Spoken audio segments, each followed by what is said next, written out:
ونعوذ بالله من شرور أنفسنا ومن سيئات أعمالنا من يهده الله فلا مضل له ومن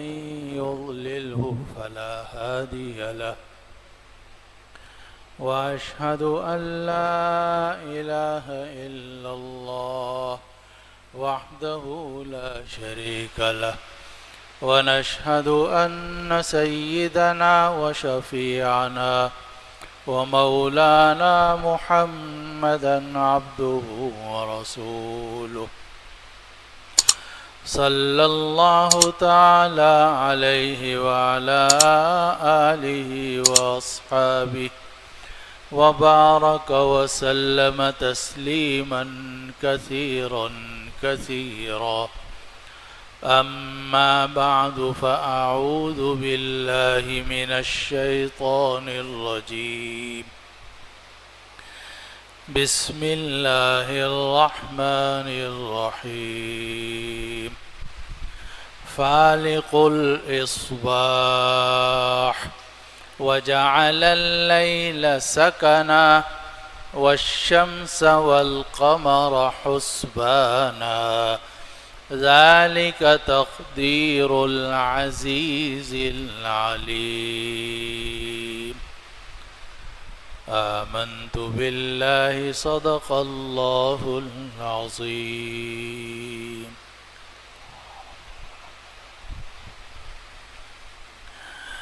بزرگان محترم، اس وقت میں نے آپ کے سامنے سورۃ الانعام کی آیت نمبر 96 کی تلاوت کی ہے۔ یہ چھوٹی سی آیت ہے اور اس میں اللہ سبحانہ و تعالی نے ارشاد فرمایا کہ فالق الاصباح، اللہ تعالی جو ہے وہ صبح کو پھاڑنے والا ہے۔ رات کی تاریکی ہوتی ہے، تاریکی چاروں طرف چھائی ہوئی ہوتی ہے، پھر اللہ تعالی اس تاریکی کو پھاڑ کر صبح صادق کرتا ہے اور پھر آہستہ آہستہ وہ صبح پھیلتی چلی جاتی ہے اور پورا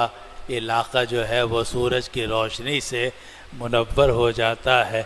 تو اللہ سبحانہ و تعالی پاؤ پھاڑنے والا ہے، صبح کو لانے والا ہے۔ پھر آگے فرمایا کہ وَجَعَلَ اللَّيْلَ سَكَنًا، اور اللہ نے رات کو سکون کی چیز بنایا ہے۔ اللہ نے رات کو سکون کی چیز بنایا ہے۔ رات میں جو سکون حاصل ہوتا ہے وہ دن میں حاصل نہیں ہو سکتا۔ سارے اطباء ڈاکٹر بھی متفق ہیں کہ اگر آپ دن میں اتنے گھنٹے سو جائیں جتنے رات میں سوتے ہیں تو آپ کو وہ آرام اور راحت نہیں ملے گی جو رات کی نیند کے اندر ہوتی ہے۔ ہم لوگ تو راتوں کو جاگنے لگے ہیں اور رات کا ایک حصہ ہمارا ایسے ہی گزر جاتا ہے، لیکن حقیقت میں اللہ نے رات کو سکون کی جگہ بنایا ہے، سکون کی چیز بنایا ہے۔ اسی لیے نبی کریم صلی اللہ علیہ وسلم نے عشاء کے بعد فضول باتیں کرنے سے منع کیا ہے اور فرمایا کہ رات کو جلدی سونا چاہیے، اور شریعت نے ہمیں یہ تاکید فرمائی ہے کہ صبح کو جلدی اٹھنا چاہیے۔ بہتر تو یہ ہے کہ آدمی صبح صادق سے پہلے اٹھ جائے، 2-4 رکعت تہجد کی پڑھ لے اور اللہ کا ذکر کرے اور تلاوت قرآن کرے،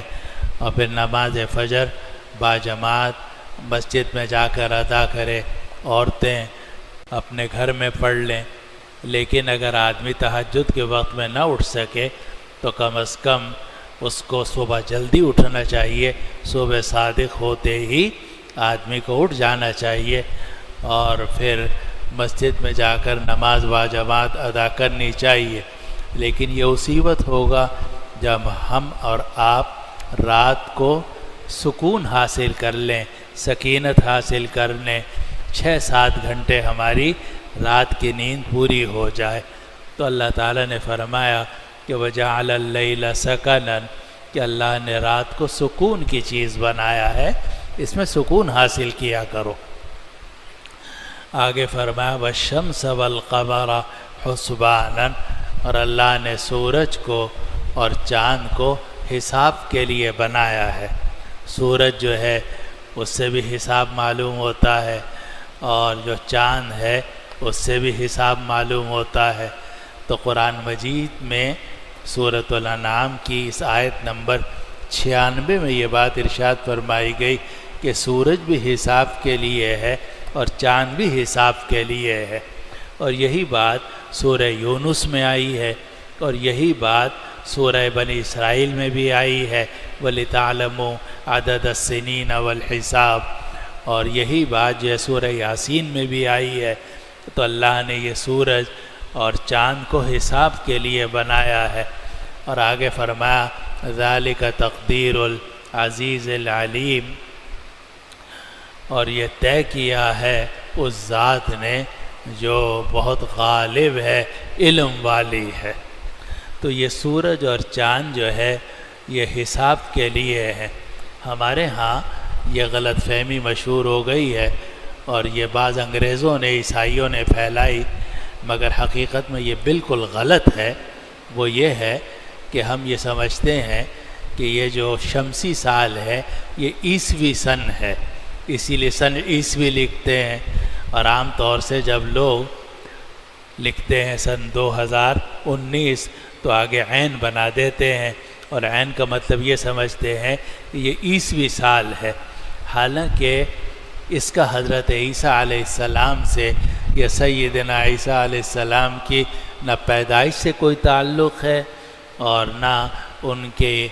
کسی نبوت سے اس کا کوئی تعلق ہے۔ اور یہ بات جتنے انسائکلوپیڈیا ہیں جو انگریزی میں بھی لکھے گئے اور غیر ملکی زبانوں میں لکھے گئے، سب میں یہ بات ہے کہ اس کا حضرت عیسیٰ علیہ السلام سے کوئی تعلق نہیں ہے۔ یہ جو جنوری، فروری، مارچ، اپریل اور مئی، جون، جولائی، اگست اور ستمبر، اکتوبر، نومبر، دسمبر جو یہ مہینے ہیں یہ عیسوی مہینے نہیں ہیں۔ یہ بہت بڑی غلط فہمی ہے جو ہمارے ذہنوں میں بیٹھی ہوئی ہے، اس کا حضرت عیسیٰ علیہ السلام سے کوئی تعلق نہیں ہے۔ یہ جو مہینے ہیں یہ شمسی مہینے ہیں، اور یہ جو 2019 ہے یہ شمسی سال ہے، اور اس کا تعلق سورج سے ہوتا ہے، اور ایک قمری مہینے ہوتے ہیں جو چاند کے حساب سے ہوتے ہیں، اور ان کے مہینے یہ محرم، صفر، ربیع الاول، ربیع الثانی، اور آگے رمضان، شوال، ذی القعدہ، ذی الحجہ ہے۔ تو یہ جو شمسی سال ہے یہ سورج کے اس گردش سے ہے، بلکہ زمین کی اس گردش سے ہے جو سورج کے گرد ہوتی ہے۔ زمین جب سورج کے گرد چکر لگاتی ہے تو ایک سال کے اندر وہ چکر پورا ہوتا ہے، اور وہ چکر جب پورا ہوتا ہے تو 365.5% میں وہ جا کر پورا ہوتا ہے، بلکہ اس کے آگے بھی کچھ اشاریہ ہیں، 365.... اور چونکہ 365 دنوں کو 12 مہینوں میں تقسیم کرنا یہ ممکن نہیں تھا، تو اس لیے لوگوں نے یہ کیا کہ بعض مہینے 30 کے کر دیے، بعض مہینے 31 کے کر دیے، کہ جنوری جو ہے وہ 31 کا ہوگا، فلاں مہینہ 30 کا ہوگا، لیکن اس سے بھی سیٹنگ نہیں ہو رہی تھی، تو پھر جو فروری کا مہینہ ہے اسے 28 کا کر دیا، تاکہ 365 جو دن ہیں وہ کسی طریقے سے پورے ہو جائیں۔ لیکن اس سے بھی کام نہیں چل رہا تھا، تو پھر ہر 4 سال کے بعد ایک لوند کا سال لگایا گیا، جس کو عربی میں نسی کہتے ہیں اور اردو میں لوند کہتے ہیں۔ تو اس میں ہر 4 سال کے بعد فروری 28 کا نہیں ہوتا بلکہ 29 کا ہوتا ہے، تاکہ یہ جو زمین کی سورج کے گرد گردش ہے جو 365 کچھ ہے تو وہ پوری ہو جائے۔ یہ جو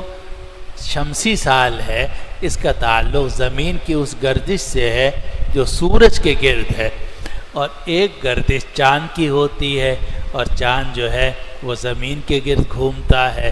اور اس کی جو گردش ہے وہ 354 اشاریہ کچھ ہوتی ہے۔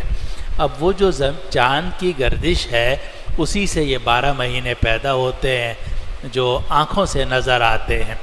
شمسی سال جو ہے وہ ہمیں آنکھوں سے نظر نہیں آتا، یعنی زمین یعنی چاند اور سورج میں کوئی ہم اندازہ نہیں کر سکتے کہ آج پہلی تاریخ ہے یا آج 14ویں کا چاند ہے۔ یہ جو پہلی 14ویں کا چاند، یہ اس کا اندازہ ہوتا ہے چاند کی گردش سے،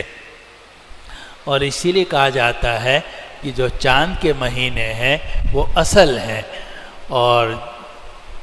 دنیا کی مختلف زبانوں میں جو مہینوں کے لیے جو لفظ بولا جاتا ہے وہ بھی چاند کے حساب سے بولا جاتا ہے، چنانچہ ہم کہتے ہیں مہینہ، تو یہ مہینہ کا لفظ نکلا ہے ماہ سے، اور ماہ کہتے ہیں چاند کو۔ اسی طرح فارسی کے اندر ماہ محرم، ماہ سفر، ماہ ربیع الاول، ماہ کہتے ہیں چاند کو۔ حد یہ ہے کہ انگریزی میں منتھ کہتے ہیں، مہینے کو منتھ کہتے ہیں، اور منتھ نکلا ہے مون سے، اور مون کہتے ہیں چاند کو۔ تو اصل جو مہینے ہیں وہ چاند کے مہینے ہیں، اور اسی لیے اللہ سبحانہ و تعالی نے ہمیں جو شریعت کے احکام دیے ہیں کہ روزہ رکھنا ہے یا زکوٰۃ دینی ہے یا حج کرنا ہے یا عدت گزارنی ہے یا بالغ ہونے کے احکام ہیں، وہ سارے کے سارے قمری مہینوں کے حساب سے ہیں، چاند کے مہینوں کے حساب سے ہیں۔ چنانچہ ہم جو روزہ رکھتے ہیں وہ بھی چاند کے مہینوں کے حساب سے۔ ہم جب زکوٰۃ نکالیں گے تو زکوٰۃ بھی ہمیں چاند کے حساب سے نکالنی چاہیے، اور چاند کی کوئی تاریخ متعین ہونی چاہیے، اور چاند کی تاریخ کے اعتبار سے ہمیں زکوٰۃ ادا کرنی چاہیے۔ اسی طرح جب ہم حج کرتے ہیں تو حج بھی چاند کے مہینوں سے ہوتا ہے۔ اسی طریقے سے اگر کسی خاتون کے شوہر کا انتقال ہو جائے اور اس نے عدت گزارنی ہو، وہ بھی چاند کے مہینوں سے ہوگا۔ اسی طرح شریعت نے بالغ ہونے کی عمر رکھی ہے 15 سال، کہ اگر کوئی اور علامت ظاہر نہ ہو تو پھر 15 سال کے بعد بچے کو بالغ سمجھا جائے گا، اس میں بھی چاند کے مہینوں کا اعتبار ہے۔ تو اللہ سبحانہ و تعالی نے یہ سورج کو بنایا حساب کے لیے اور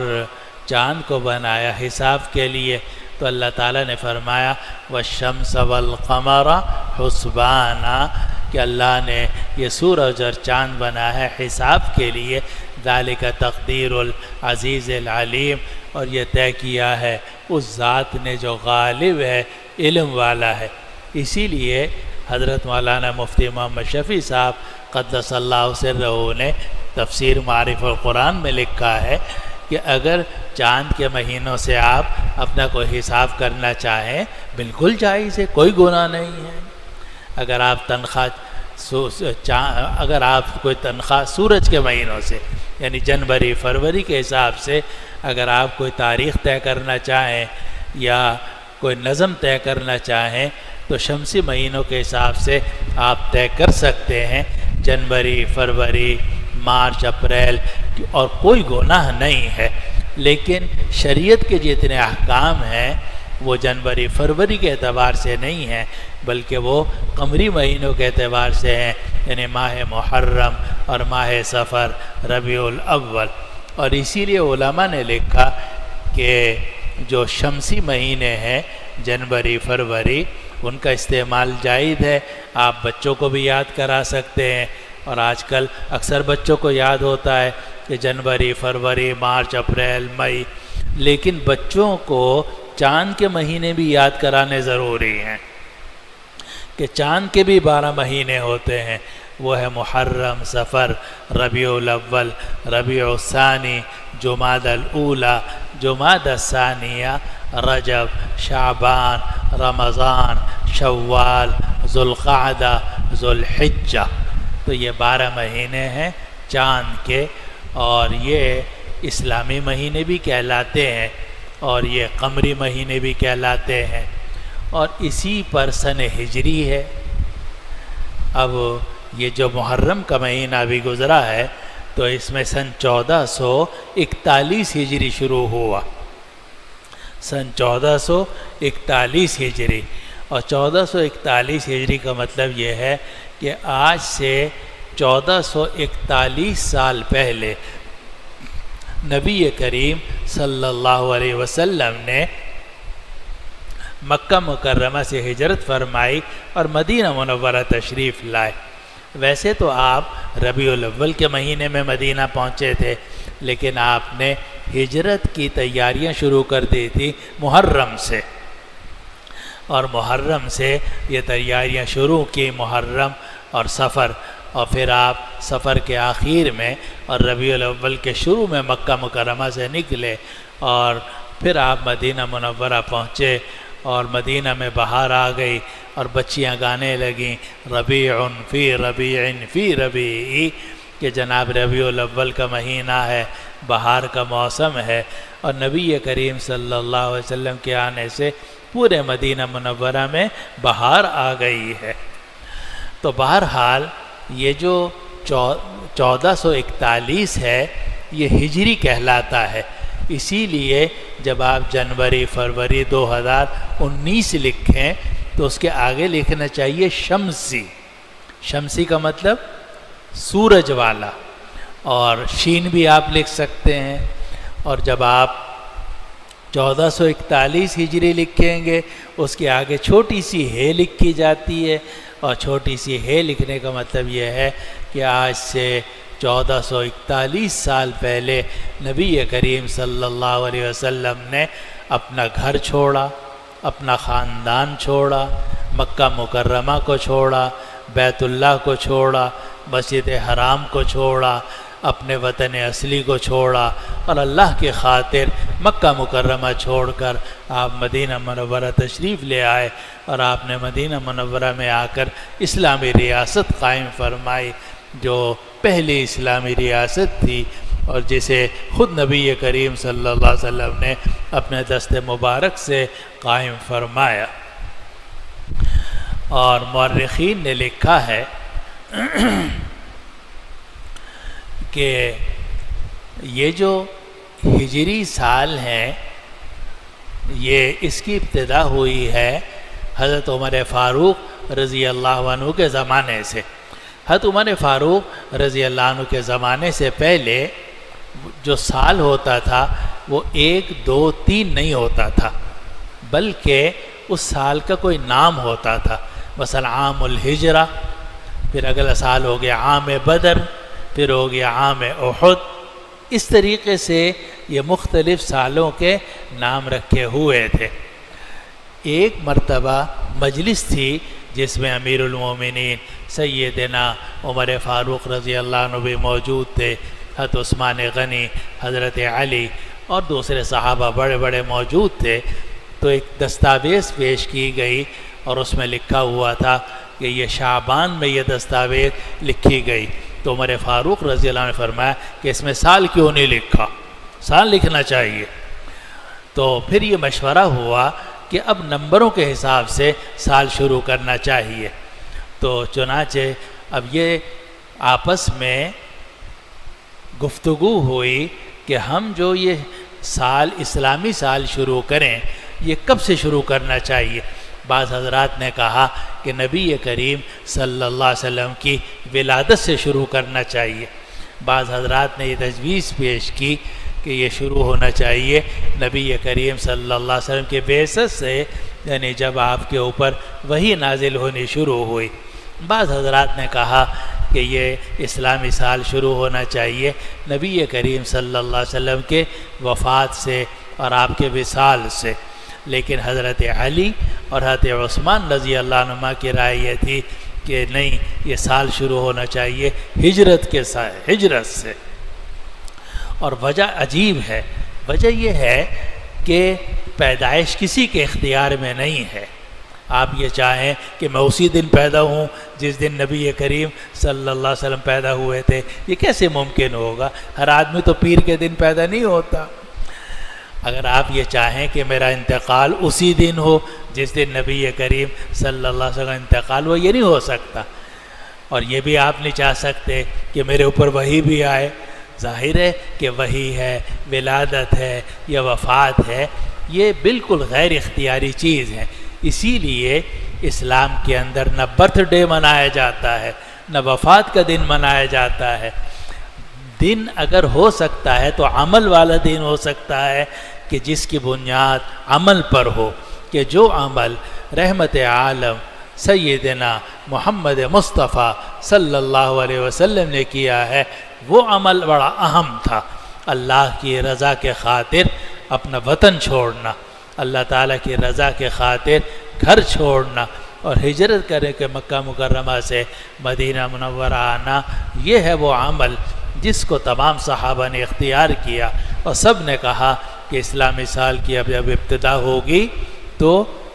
ہجرت سے ہوگی۔ چنانچہ اتفاق ہو گیا، اور جس سال نبی کریم صلی اللہ علیہ وسلم نے ہجرت فرمائی وہ سن 1 ہجری ہوا، پھر اگلا سال سن 2 ہجری ہوا، پھر اس کے بعد سن 3 ہجری، یہاں تک کہ اب یہ 1441 ہجری شروع ہو گیا ہے۔ اور جب ہم ہجری بولتے ہیں تو اس میں یہ ہمیں سبق ملتا ہے کہ ہمیں اللہ تعالیٰ کی رضا کے خاطر اگر اپنا گھر چھوڑنا پڑا، اگر اللہ تعالیٰ کی رضا کے خاطر ہمیں اپنا علاقہ چھوڑنا پڑا، اگر اللہ تعالیٰ کی رضا کے خاطر ہمیں اپنے گھر والے اور علاقے کے لوگ چھوڑنے پڑیں تو ہم چھوڑنے کے لیے تیار ہیں، کیونکہ نبی کریم صلی اللہ علیہ وسلم نے بھی یہ ایک قدم اٹھایا تھا۔ اور یہ ہجرت کوئی معمولی چیز نہیں ہے۔ اگر آپ کسی علاقے میں رہتے ہیں، فرض کر لیجئے ایک آدمی جو ہے وہ ایک علاقے کے اندر رہتا ہے، کراچی میں رہتا ہے، اب وہ یہ چاہے کہ میں حیدرآباد منتقل ہو جاؤں، یا یہ چاہے کہ میں لاہور یا پشاور منتقل ہو جاؤں، تو اگلی جگہ جا کر منتقل ہونا، پھر وہاں سیٹ ہونا آسان نہیں ہوتا۔ 5-10 سال لگ جاتے ہیں دوسری جگہ جا کر سیٹ ہونے میں۔ اور اگر آدمی دارالکفر چھوڑ کر دارالایمان کی طرف منتقل ہو اور بالکل ماحول تبدیل ہو جائے، علاقہ تبدیل ہو جائے، لوگ تبدیل ہو جائیں، یہ اتنا بڑا قدم ہے کہ اس کے بارے میں نبی کریم صلی اللہ علیہ وسلم نے فرمایا کہ ہجرت ایک ایسا عمل ہے تہدم ما کان قبلہا، جس سے سارے پچھلے گناہ معاف ہو جاتے ہیں۔ تو یہ جب ہم 1441 ہجری بولتے ہیں تو ہمیں اس سے سبق حاصل کرنا چاہیے کہ نبی کریم صلی اللہ علیہ وسلم نے 1441 سال پہلے ہجرت کی تھی، اپنا گھر چھوڑا تھا، اپنا علاقہ چھوڑا تھا، اور اللہ تعالیٰ کی رضا کے خاطر آپ مکہ مکرمہ چھوڑ کر مدینہ منورہ منتقل ہو گئے تھے۔ اور ہجرت یہ بعض صورتوں میں فرض ہو جاتی ہے، بعض صورتوں میں واجب ہوتی ہے، بعض صورتوں میں سنت اور مستحب ہوتی ہے، جیسا موقع ہو اس کے مطابق آدمی قدم اٹھا سکتا ہے۔ لیکن اب ہجرت کرنا شرعاً کوئی ضروری نہیں ہے۔ اگر آپ اپنے علاقے میں دینی احکام پر عمل کر سکتے ہیں تو ہجرت کرنا آپ کے لیے کوئی لازم اور ضروری نہیں ہے۔ اگلی بات یہ سمجھیے کہ ہجری کے جب ابتدا ہے وہ محرم کے مہینے سے ہے، اور محرم کے مہینے کی تو فضیلت آپ سن چکے ہیں، حضرت والا نے بھی ارشاد فرمائی تھی۔ اب یہ جو نیا مہینہ شروع ہوا ہے یہ سفر کا مہینہ ہے۔ آج سفر کی 4 تاریخ ہے۔ لوگوں میں یہ غلط بات مشہور ہے کہ سفر کا مہینہ یہ خالی مہینہ ہے، چنانچہ اس سفر کے مہینے میں لوگ شادیاں نہیں کرتے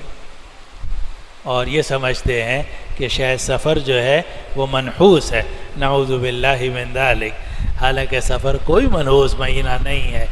بلکہ سفر ایسا ہی مہینہ ہے جیسے اور دوسرے مہینے ہیں، محرم ہے، ربیع الاول ہے، ربیع الثانی ہے، اور جس طرح مہینے ہیں یہی سفر کا مہینہ ہے۔ اور ایک حدیث میں نبی کریم صلی اللہ علیہ وسلم کا ارشاد ہے، لا عدوى ولا ہام ولا سفر کہ چھوت چھات کوئی چیز نہیں ہے اور کھوپڑی کوئی چیز نہیں ہے اور سفر کوئی چیز نہیں ہے۔ دور جاہلیت میں 3 باتیں مشہور تھیں۔ ایک بات یہ مشہور تھی کہ بیماری جو ہے وہ لگتی ہے، اور اگر آدمی جائے گا بیماری لگ جائے گی۔ حالانکہ بیماری لگ تو سکتی ہے مگر لگنا ضروری نہیں ہے۔ لگتی ہے تو اللہ تعالیٰ کے حکم سے لگتی ہے۔ اسی لیے ہم دیکھتے ہیں کہ ایک تیماردار ہے، وہ مریض کے پاس مسلسل 6 مہینے سال بھر تک اس کی خدمت کرتا ہے، اس کی تیمارداری کرتا ہے، اس کو بیماری نہیں لگتی۔ ایک آدمی ڈرتے ڈرتے آتا ہے، مریض سے ہاتھ ملاتا ہے، پھر فوراً جا کر اپنا جراثیم کش دواؤں سے ہاتھ بھی صاف کر لیتا ہے، لیکن اسے بیماری لگ جاتی ہے۔ جو 6 مہینے مسلسل ساتھ رہا اسے بیماری نہیں لگی، اور جو ڈرتے ڈرتے آیا ہاتھ ملا کے چلا گیا اسے بیماری لگ گئی۔ جب نبی کریم صلی اللہ علیہ وسلم نے یہ فرمایا کہ چھوت چھات کوئی چیز نہیں ہے، ایک صحابی نے عرض کیا کہ یا رسول اللہ، ہم دیکھتے ہیں کہ اونٹوں کو ایک بیماری لگ جاتی ہے خارش کی، پہلے ایک کو خارش ہوئی، پھر دوسرے کو ہو گئی، پھر تیسرے کو ہو گئی۔ آپ نے ایک بات فرمایا فمن اعدل اولا، پہلے کو بیماری کس نے لگائی تھی؟ پہلے کو جو بیماری لگی ہے وہ تو اللہ کے حکم سے لگی ہے، تو دوسرے کو جو بیماری لگی ہے وہ بھی اللہ کے حکم سے لگی ہے۔ اسی لیے علماء نے فرمایا کہ اگر آپ پرہیز کر لیں، کوئی جراثیم کچھ دوا کھا لیں، صابن استعمال کر لیں، اس میں کوئی حرج نہیں ہے، لیکن عقیدہ یہ رکھیں کہ بیماری لگنی ہے اللہ کے حکم سے لگنی ہے، شفا دینے والا وہ ہے اور بیماری اور شفا سب اس کے قبضے میں ہے۔ اس لیے ایک تو آپ نے یہ بات فرمائی، دوسرا فرمایا لا طیارہ، پرندے کا اڑانا کوئی چیز نہیں ہے۔ دور جاہلیت میں کافر یہ کرتے تھے کہ باہر نکلتے تھے اور ان کو یہ پتہ نہیں ہوتا تھا کہ ہم جس کام کے لیے جا رہے ہیں وہ ہوگا یا نہیں ہوگا، تو وہ ایک پتھر اٹھاتے تھے اور کسی جھاڑی پہ مارتے تھے، پھر دیکھتے تھے کہ پرندہ وہاں سے اڑا ہے تو دائیں طرف کو گیا یا بائیں طرف کو گیا۔ اگر دائیں طرف کو گیا ہے تو کہتے تھے کام ہو جائے گا، اور اگر بائیں طرف کو گیا ہے تو کہتے تھے کام نہیں ہوگا۔ نبی کریم صلی اللہ علیہ وسلم نے فرمایا کیا فضول چیز ہے، لا طیارہ، پرندے کو اڑانا اور پرندے کے اڑنے سے شگون لینا یہ بالکل غلط ہے۔ آج کل بھی بعض علاقوں میں ہوتا ہے جی کالی بلی نے راستہ کاٹ دیا، سمجھتے ہیں کہ اب کام نہیں ہوگا۔ ارے بھائی کام ہونا ہے آپ کی محنت سے ہوگا، اللہ تعالیٰ کے فضل سے ہوگا، یہ بلی کے ہونے نہ ہونے سے کچھ نہیں ہوتا۔ کالی بلی ہے، سفید بلی ہے، تو اس کے کالے رنگ ہونے سے یا کالی بلی ہونے سے اور سفید بلی ہونے سے کیا فرق پڑتا ہے؟ تیسری بات نبی کریم صلی اللہ علیہ وسلم نے فرمائے لا سفارہ، سفر کوئی چیز نہیں ہے۔ یعنی یہ جو تم سمجھتے ہو کہ سفر کا مہینہ منحوس ہوتا ہے، اس میں جناب شادی نہیں کرنی چاہیے، یا اس کے اندر مکان نہیں بنانا چاہیے، یا اس میں کوئی تقریب نہیں کرنی چاہیے، یہ بالکل غلط ہے۔ سفر کا مہینہ کوئی منحوس نہیں ہوتا۔ حضرت عائشہ رضی اللہ عنہ فرماتی ہیں کہ ہمارے زمانے میں دور جاہلیت میں لوگ سمجھتے تھے کہ شوال کا مہینہ منحوس ہوتا ہے۔ فرمایا کہ میری تو شادی شوال میں ہوئی ہے۔ حضرت عائشہ رضی اللہ عنہ فرماتی تھی کہ میری تو شادی شوال کے مہینے میں ہوئی ہے اور اللہ نے اس میں بڑی خیر و برکت رکھی ہے۔ تو یہ جو ہمارے ہاں لوگوں میں بات پھیل گئی ہے کہ سفر کا مہینہ خالی مہینہ ہوتا ہے، صفر ہوتا ہے اور اس میں جناب کوئی کام نہیں ہو سکتا، یہ بالکل غلط ہے۔ اور نبی کریم صلی اللہ علیہ وسلم صاف فرما دیا کہ پرندوں کا اڑانا کوئی چیز نہیں ہے، چھوت چھات کوئی چیز نہیں ہے، اور یہ سفر کے مہینے کو منحوس سمجھنا کوئی چیز نہیں ہے۔ تو آدمی کو اللہ تعالیٰ سے دعا کرنی چاہیے، ہمت کے ساتھ صحیح کام کرنا چاہیے، اور پھر اللہ پہ بھروسہ کرنا چاہیے۔ وَمَن يَتَوَكَّلْ عَلَى اللَّهِ فَهُوَ حَسْبُهُ، جو اللہ پر بھروسہ کرے گا اللہ اس کے لیے کافی ہے۔ اللہ تعالی ہمیں شریعت کے احکام پر عمل کرنے کی توفیق عطا فرمائے۔ وآخر دعوانا ان الحمد للہ رب العالمین۔